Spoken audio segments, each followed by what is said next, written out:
దేశ రాజధాని ఢిల్లీ వేదికగా జరుగుతున్న ఇండియా ఏఐ ఇంపాక్ట్ సమ్మిట్ దౌత్యపరమైన చర్చలకు కేంద్ర బిందువుగా మారింది.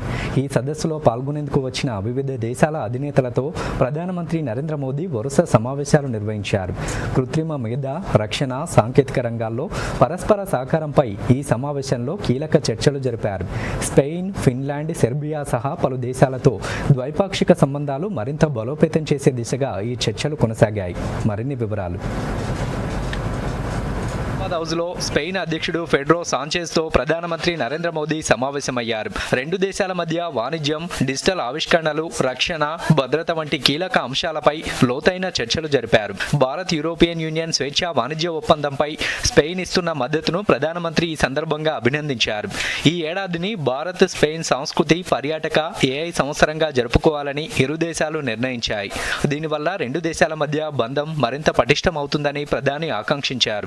ఫిన్లాండ్ ప్రధానమంత్రి పెటోరి ఓర్పోతో జరిగిన సమావేశంలో సుస్థిర అభివృద్ధి, డిజిటలైజేషన్ అంశాలు ప్రధానంగా చర్చకు వచ్చాయి.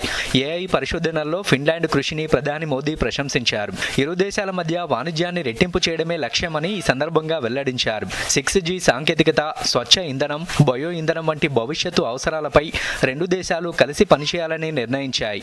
యూరోపియన్ యూనియన్ ఒప్పందం భారత్ యూరప్ సంబంధాల్లో స్వర్ణయుగానికి బాటలు వేస్తుందని మోదీ ధీమా వ్యక్తం చేశారు. సెర్బియా అధ్యక్షుడు అలెగ్జాండర్ వుచిచ్తో జరిగిన సమావేశంలో రక్షణ ఉత్పత్తి, మౌలిక వసతులు, డిజిటల్ పబ్లిక్ ఇన్ఫ్రాస్ట్రక్చర్పై చర్చించారు. భారత్, సెర్బియా దీర్ఘకాలిక మిత్ర దేశాలని, ఈ బంధం భవిష్యత్తులో మరింత బలపడుతుందని ప్రధాని ఎక్స్ వేదికగా పేర్కొన్నారు. అనంతరం క్రొయేషియా ప్రధాని ఆండ్రీ ప్లెంకోవిచ్తో కూడా మోదీ ద్వైపాక్షిక చర్చలు జరిపారు. అలాగే ఎస్టోనియా అధ్యక్షుడు అలార్ కరీస్తో ప్రధాని భేటీ అయ్యారు. ఇరు దేశాల ద్వైపాక్షిక సంబంధాలు మరింత బలోపేతం చేసే దిశగా చర్చించారు. ఇంకా కజకిస్తాన్ ప్రధానమంత్రి ఓల్జహాస్ బెక్నోవ్తో కూడా ప్రధాని సమావేశమయ్యారు. మొత్తానికి ఇండియా ఏఐ ఇంపాక్ట్ సమ్మిట్ వేదికగా ప్రధానమంత్రి నరేంద్ర మోదీ జరిపిన ఈ దౌత్య చర్చలు భారత్కు అంతర్జాతీయంగా మరింత ప్రాధాన్యతను తెచ్చిపెట్టాయి. Bureau report, Doordarshan news.